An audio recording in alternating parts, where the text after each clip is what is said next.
นี่แหละฮีตหลักๆของประจำชนเผ่าเขาเลยพี่น้องมันจะต้องมีน่าจะแม่นเศร้าแล้วเข้าของเจ้าบ่าวพุ่นเนาะพี่น้องเอ้ยเด้อเบิ่งเอานี่ไปใส่แหละเจ้าบ่าวไปใส่แหละโอ้มีคุบๆขนาดได้อยู่นี่เนาะเองเลยโอ้ปิ้งหนังหมูพี่น้องเอ้ยป้าตาแซ่บอีหลีเบิ่งในหม้อบ้านเห็นบ่เต็มอันยะเลยเต็มหม้อสำเร็จเสร็จสิ้นกันผูกคอตัวแขนพี่น้องเนาะมีแต่แบบเป็นธรรมดาเป็นกันเองนี่เนาะทั้งแต่เฮาก็ใส่หอมป่นลงไปเอาหอมบัวลงไปพี่น้องนี่มันแซ่บๆเลยผู้นั่งทาก็นั่งทากินนี่ผู้สุบก็สุบนี่ผู้บ่าวน้อยมันกินก่อนเลยนี่บ่าวน้อยมันอยากเข้าเลย เคินๆนิดนึง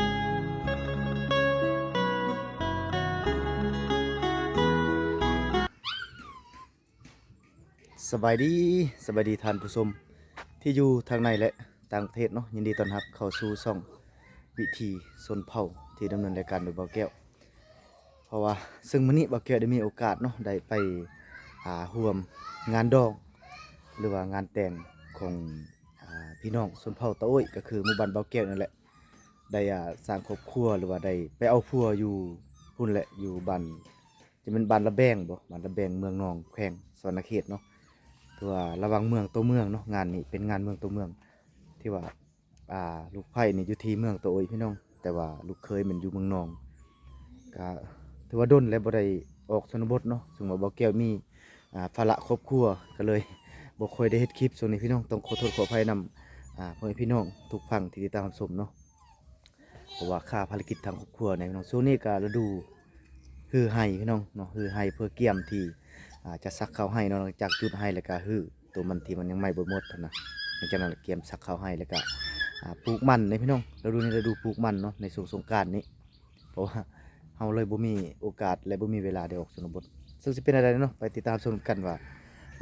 บรรยากาศในงานแต่งหรือว่างานดองมื้อนี้เป็นงานดองผู้สาวรอบสองพี่น้องเนาะเพราะว่ายังสาวรอบสองเพราะว่าเพิ่นที่เอาผัวนี่เพิ่นเคยเอาผัวมาแล้วเนาะแต่ว่าได้หย่ากันกับผัวทำอิฐอันแล้วก็มาอยู่บ้านประมาณปีหนึ่งแล้วก็มาเอาผัวอยู่ที่พุ่นอีกอยู่บ้านละแบงเนาะซึ่งเขาจะไปมื้อนี้แหละไปเบิ่งบรรยากาศภายในงานดองหรือว่าฮิตของประเพณีทางพี่น้องชนเผ่าตะโอ้ยระหว่างเมืองตัวเมืองเนาะระหว่างเมืองตัวโอ้ยไปหา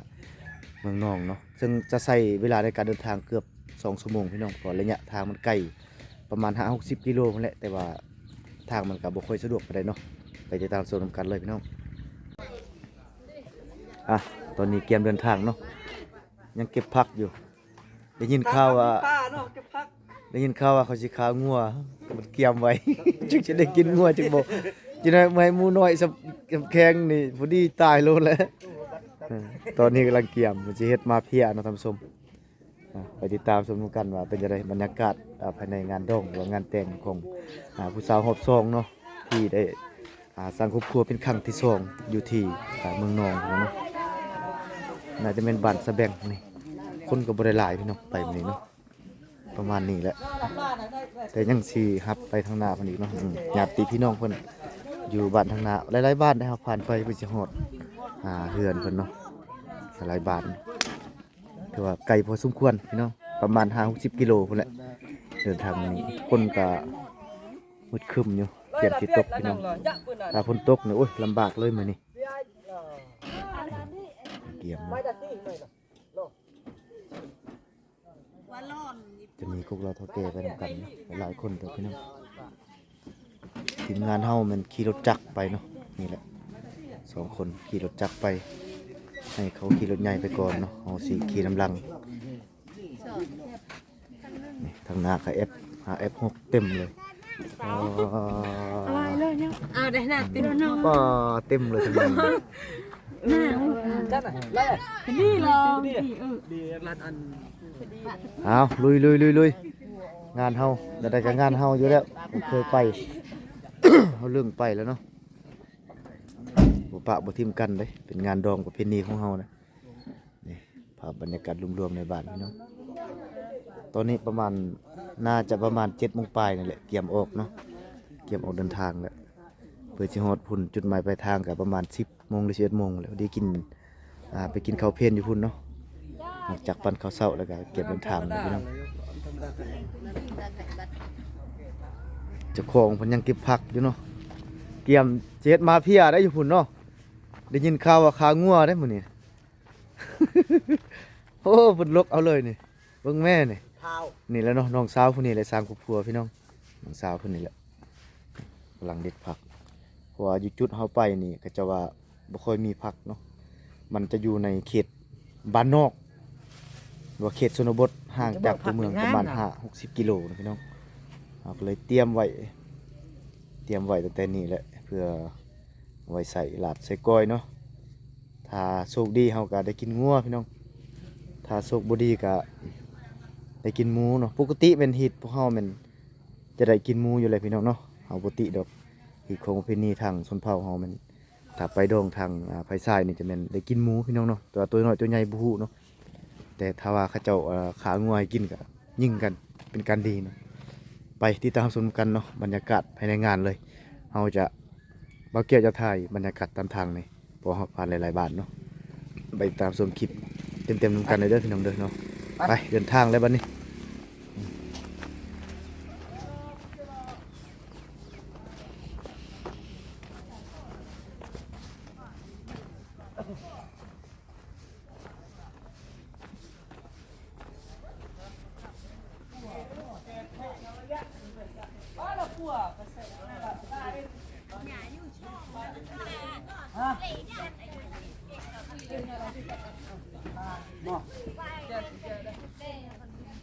ดีนี่ตะแกกนี่เลยนะ ไปเดินทางบัดนี้เอ้าหดโมงหดเวลาเลยไปไหมซูเปอร์ขึ้นไหมนี่ก็พักพี่น้องบ่ ก็เหรอตัวนานะนาละ ไปเดินทางมานี่เอ้าเดี๋ยวอยู่พุ่นอีกตัวใดบ่พอกันรถคันเดียวพี่น้องเนาะ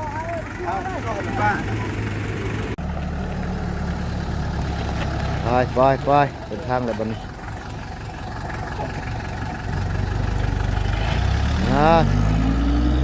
ใหญ่ไปก่อนเลยพี่น้อง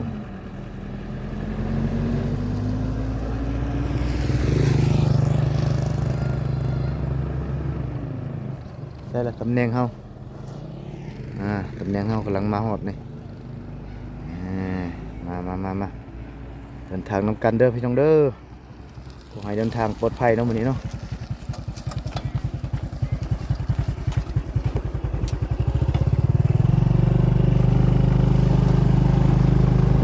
ถือว่าเป็นงานสำคัญอีกงานหนึ่งเนาะของประจำสุดเผ่าของเราเลยเนาะ ตัวงานดองนี่เป็นงานตามประเพณีของเราเลยเนาะซึ่งสุนเผ่าโต้ยเนี่ยเขาเจ้า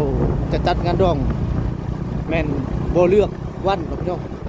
โบเลือกวันโบเลือกเดือนเขาจะจัดไปเลยว่าแต่เมื่อใดก็เอาได้เนาะครัวเมื่อใดก็สร้างได้เมื่อใดก็จัดงานดองได้ทุกมือเลยงานดอง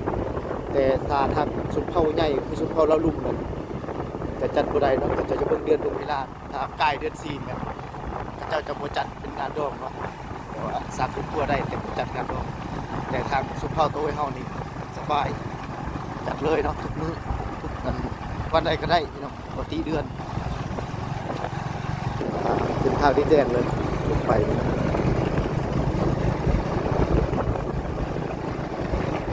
ได้หัวได้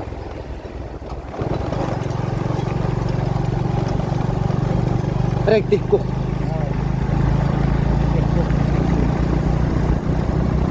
Ay, pues ya, oye.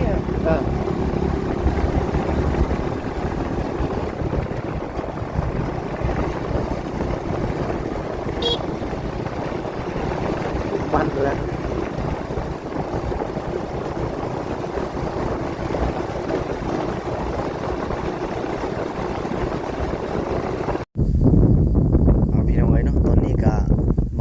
เฮือนของเจ้าเบาเป็นที่เรียบร้อยเนาะนี่เพิ่นตากยางบงทางหน้าเฮือนไว้เนาะตอนนี้เพราะว่าเฮาขี่รถจักรเลยมานำหลังเนาะจูขี่รถใหญ่มาฮอดก่อนเฮาได้พักตามทางนี่พี่น้องมันเมื่อยเนาะพักอยู่ตามทางอย่างนี้ก็เลยมาตอนนี้มาฮอดเฮือนของเจ้าเบานี่ทางแขกเพิ่นเนาะก็คือทางแขกหรือทางเคยเพิ่นได้มาในงานคือกันในงานดองเนาะกับเจ้าเซิร์นเพราะว่าฮีคง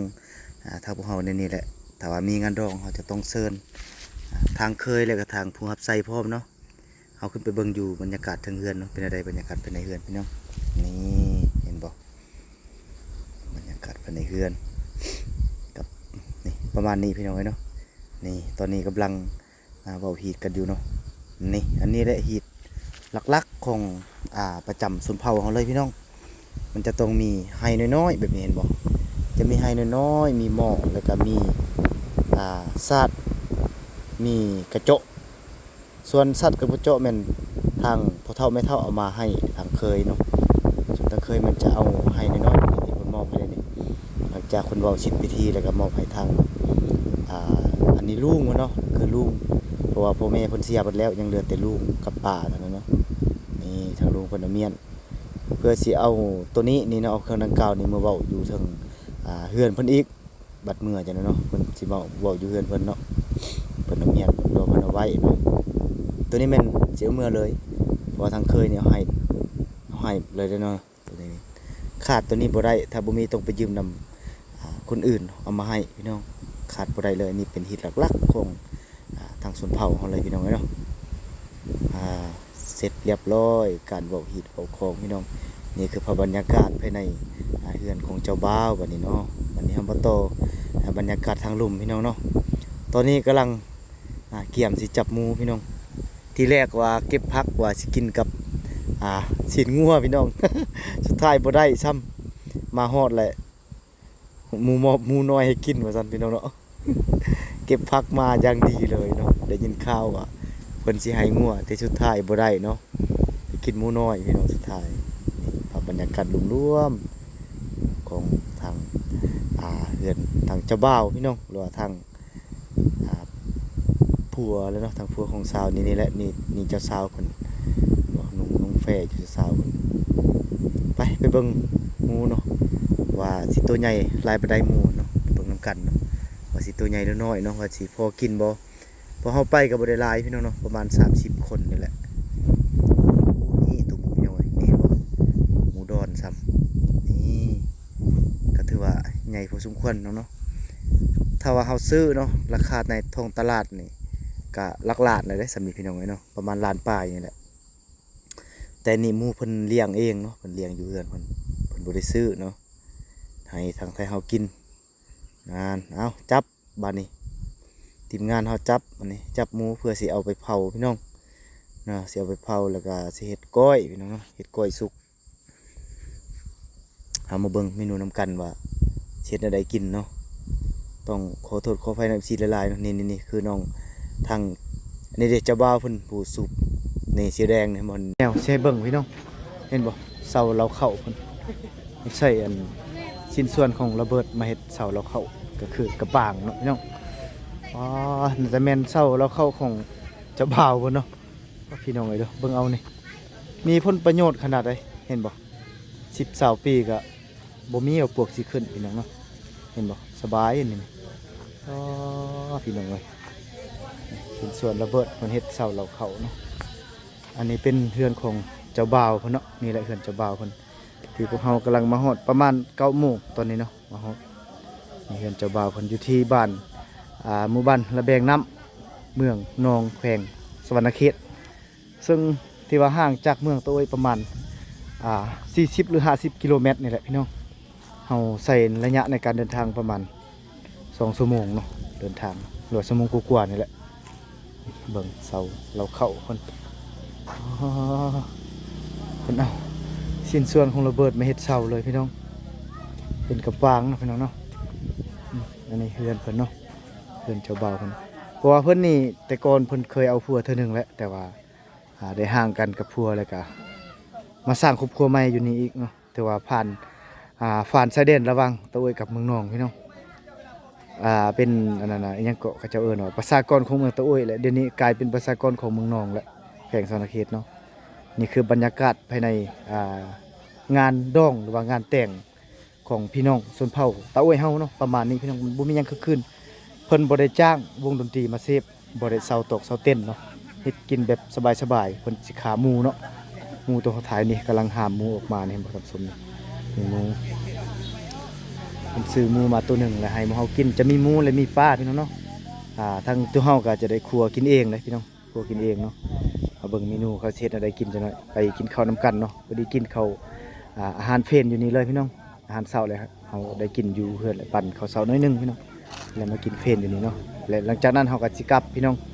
ส่วนอยู่เทิงเฮือนแม่นทางกุกลาเฒ่าแก่เพิ่นกำลังเว้ากันกับ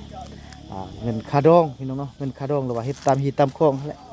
คือของประเพณีของพี่น้องชนเผ่าตัวเฮาเนาะคือบ่เกี่ยวได้ทางยาเนาะแต่บ่เกี่ยวได้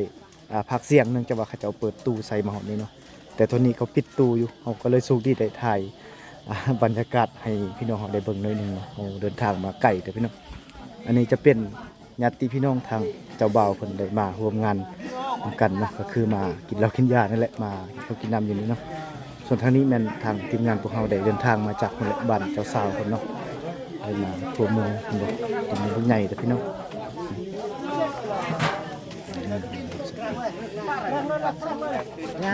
ใส่เตียงเฮาสิเผาหมูเนาะแต่มันถ่ายบ่ได้พี่น้องผมหมูถ่ายบ่ได้อันนี้คือเจ้าสาวเพิ่นเนาะเจ้าสาวเพิ่นมานี่บรรยากาศเพื่อนมันกำลังใหญ่กันพี่น้องเนาะ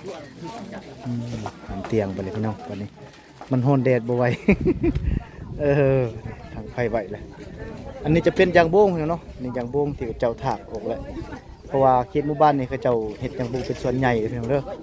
เนื่องจากว่าก้นมันแล้วเรียบร้อยแล้วก็ปีนี้ราคามันตกเลยได้เฮ็ดโบ้งเนาะบ้านเพิ่นนี่บ่ให้เว้าเรื่องสวนโบ้งนี่หลายเฮกตาร์เนาะน่าจะแม่นกิโลนึง 5,000 6,000 กีบนี่แหละเพิ่นตากแห้งแล้วเอาไปขายพี่น้องบ่ได้ขายดิบเนาะส่วนที่เหลือนี่ก็แม่นเอามาเฮ็ดฟืนมีผลประโยชน์หลายอย่างเนาะโบ้งก็ได้เนาะประมาณนี้เนาะเอาติดตามไปขั้นตอนต่อไปติดตามชมกันเลยพี่น้องเนาะ Kiak lila lehui nah rina lehui. ไปใส่อะไรเจ้าบ่าวไปใส่อะไรโอ้มีความสุขขนาดได้อยู่นี่เนาะเป็นดีใจแล้วได้ทั่วเลยเป็นดีใจแล้วเด้พี่น้องเลยเนาะ น่าจะพื้นฐานอะไรอยู่นี่เนาะโอ้มีมะม่วงให้กินอีกมะม่วงกระโซให้กินส้มกระยาไหมแกใต้อะยะตะละโอ้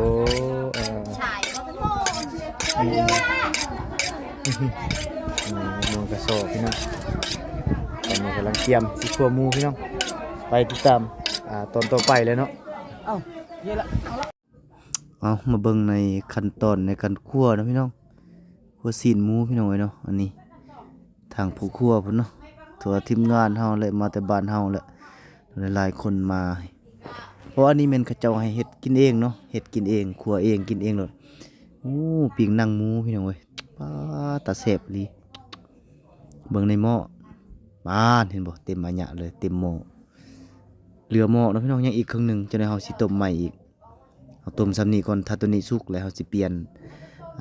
มาต้มอีกรอบ2เพราะว่ามันบ่แม่นหมูตัวน้อยหมูตัวใหญ่เติบเนาะแต่ว่าพอดีอิ่มนะสำหรับมื้อนี้พอดีอิ่มทางที่เฮากินเลยนะเอ้ยเห็นบ่ไปเบิ่งเมนูต่อไปเนาะว่าเขาเจ้าเชียนอะไรกินน่าจะแม่นต้มสุกแล้วก็ซอยบ่ประมาณนั้นเนาะซอยแล้วก็เอามาสุกเนาะแล้วมากินที่ว่านี่บรรยากาศเนาะบรรยากาศนี้ประมาณนี้เสียดายที่เขาเจ้าเปิดเครื่องเสียงใส่พี่น้องโอ้น่าเสียดายเลยมันถ่ายยากๆเนาะโอ้ผู้สาวเพิ่น ผู้สาวมารับใส่อยู่งานนี่ได้นี่อยู่งานนี่แหละสาวคนบ้านนี่แหละสาวคนบ้านละกายนี่แหละบ้านยังก็บ้านละแบงเนาะละแบงน้ำพี่น้องไปเบิ่งบรรยากาศโตในงานผูกแขนเนาะพี่น้องเพิ่นจะมีจัดการผูกแขนบ่าวสาวหน่อยหนึ่งเนาะเพราะว่าเพิ่นมีงบสำนี้เนาะเพิ่นจะเฮ็ดผูกแขนเด็กน้อยพี่น้องเนาะบางคนน้อยเพื่อเป็นงานสิริมงคลแก่เจ้าบ่าวเจ้าสาวเนาะเห็นบ่บางคนน้อยๆนี่เจ้าสาวเด้อพี่น้องเด้ออันนี้เจ้าสาวเนาะเจ้าสาวเพิ่นนี่ส่วนทางนั้นเจ้าบ่าวนี่เริ่มสิหันใจบ่ออกแล้วเพราะว่าหลายคนหุ้มมาผูกแขน มันแคบๆในบ่นี้ทางเอ็ดมินผู้ทายก็ทายยากพี่น้องเนาะเพราะว่าคนมันหลายเขาเจ้ามาผูกแขนเป็นบรรยากาศหรือว่างานน้อยๆแต่ว่าอบอุ่นพี่น้อง จัดงานตามงบเนาะพี่น้องตามงบตามมีแหละงบบ่หลายก็จัดเอาซำนี้เนาะถ้างบหลายกว่านี้มันจะจัดยิ่งใหญ่กว่านี้พี่น้องแต่ว่านี่ตามงบเนาะคือที่เห็นนั่นแหละแต่ว่าเราจะเฮ็ดให้มันแล้วฮิตแล้วคล่องก็ได้เนาะบ่เป็นหยังพี่น้องเพราะเรามีงบน้อยเนาะถ้าว่าเรามีงบหลายเราก็จะจัดคือเพิ่นแหละถ้าเราร่ำรวยนะอันนี้เป็นงานเขตชนบทในอ่าเมืองนองพี่น้องตัวเมืองนองแขวงสนเขตเนาะที่ว่าเจ้าสาวเพิ่นก็เดินทางไกลเด้จากเมืองตะโอยพี่แหละไปอยู่เมืองนองพุ่นเนาะก็ว่าไกลพอสมควรเนาะนี่เจ้าสาวเพิ่นกำลังผูกคอโตแคนถือว่าให้คำให้คูณ มือแรงเนี่ยให้มานพุ่นว่ามือแรงให้มานเนาะนี่จะบ่าวสาวพุ่นเนาะอันนี้ก็น่าจะเป็นหมู่สนิทเขาหั่นแหละขึ้นมาผูกแคนนำกันเนาะส่วนอยู่ทางนี้เนาะทางเจนี่จะน่าจะเห็นดอกแม่นทางน้องสาวของเจ้าบ่าวเนาะทางเจบ่นี่นี่กำลังเตรียมเงินอยู่เตรียมเงินสิผูกแคนแหละนี่แม่นหมู่เขาเจ้าหั่นแหละเนาะคนที่เคยกันกับเจ้าบ่าวหั่นแหละยินดีที่ว่าลักษณะเป็นเพื่อนกันนะที่ได้สร้างครอบสร้างครัวก็มายินดีนำเนาะผู้ละ10 20พันพี่น้องเอ้ยคือที่เห็นนั่นแหละเนาะผู้ละ10 20พันนี่ตามผู้มีหลายก็ให้หลายนี่น้องสาวเพิ่นเด้อพุ่นนี่เด้ออยู่ข้างนี้นี่ข้างนี้นี่อยู่ติดกันนั่นจะเป็นเจ้าบ่าวเจ้าสาวเนาะส่วนอยู่ทางนี้อย่างแม่นน้องสาวเพิ่นเนาะน้องสาวของเจ้าบ่าว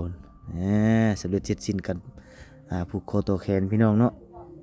จบไปโดยดีบัดนี้น้องสาวเพิ่นเด้อนี่เด้ออย่าเข้าใจผิดเด้อนี่เด้อพุ่นนี่น้องสาวนี้เจ้าสาวเพิ่นแท้เนาะหลังจากผูกคอตัวแขนก็ทางแถวก็เกี่ยมสิเกี่ยมใส่ผ้าเข้าสามัคคีได้บัดนี้เนาะผ้าเข้าก็คืออัน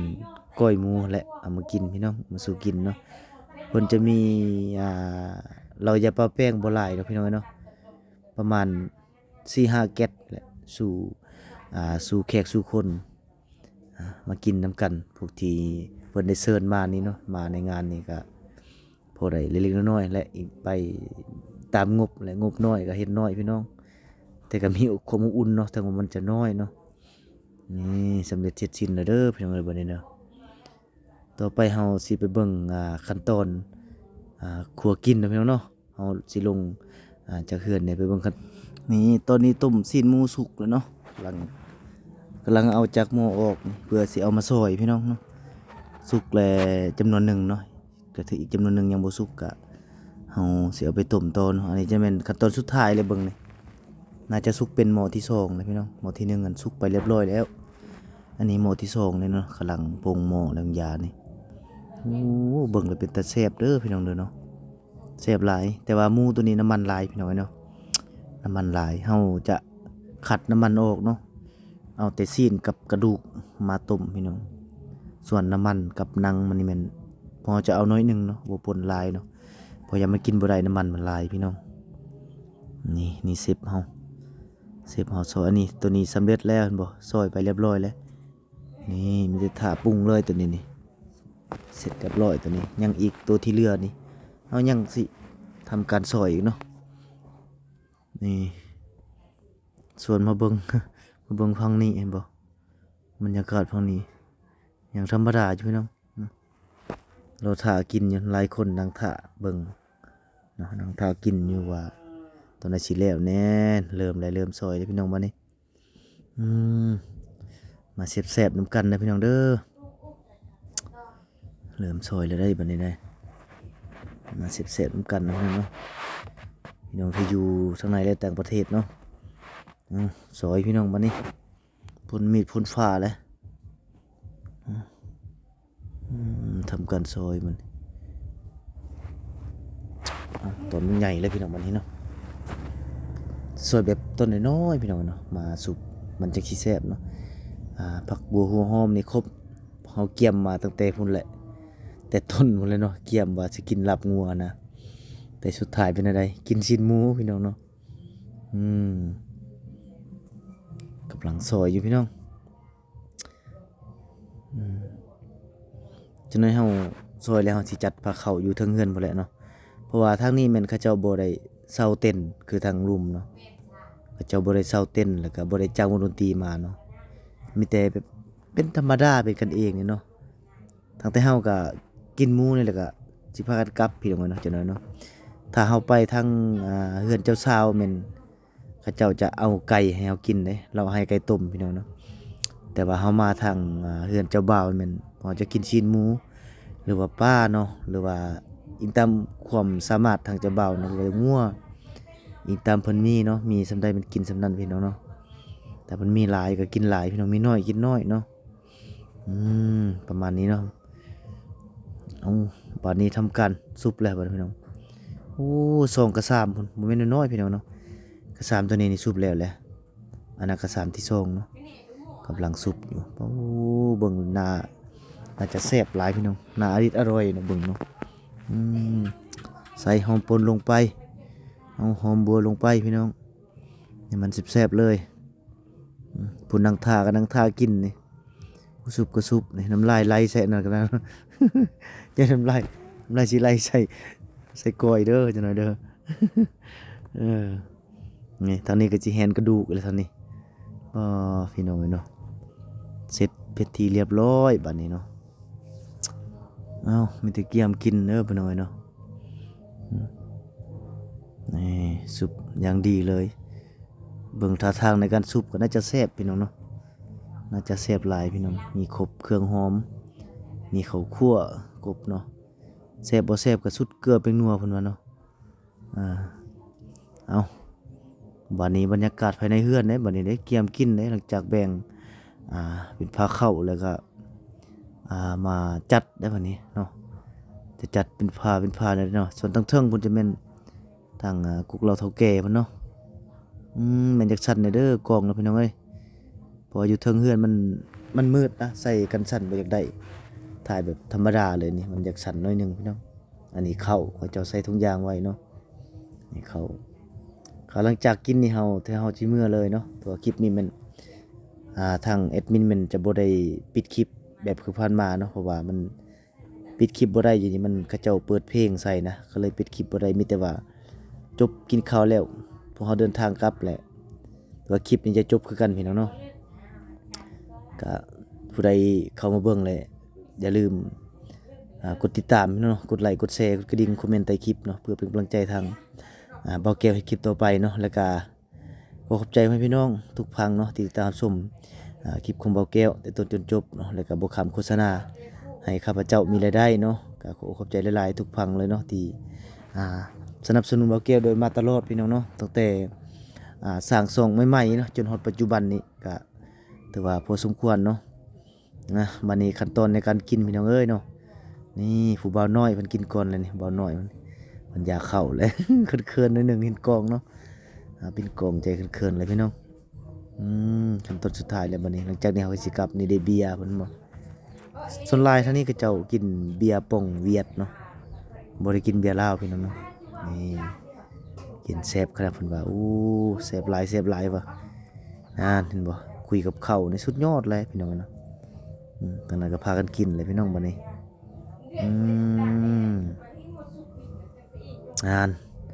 จักสิเว้าจักสิกินพี่น้องเอ้ยเนาะ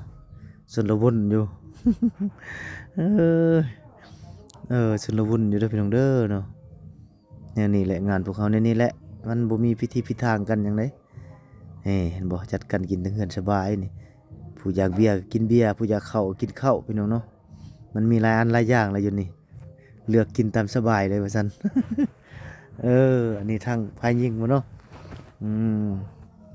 เพิ่นก็เริ่มกินแล้วบัดนี้จวดกินข้าวนำกันเลยพี่น้องเด้อเนาะเมื่อกี้กินข้าวกับทีมงานพวกเฮาเลยเนาะมาแซ่บๆนำกันพอดีประมาณ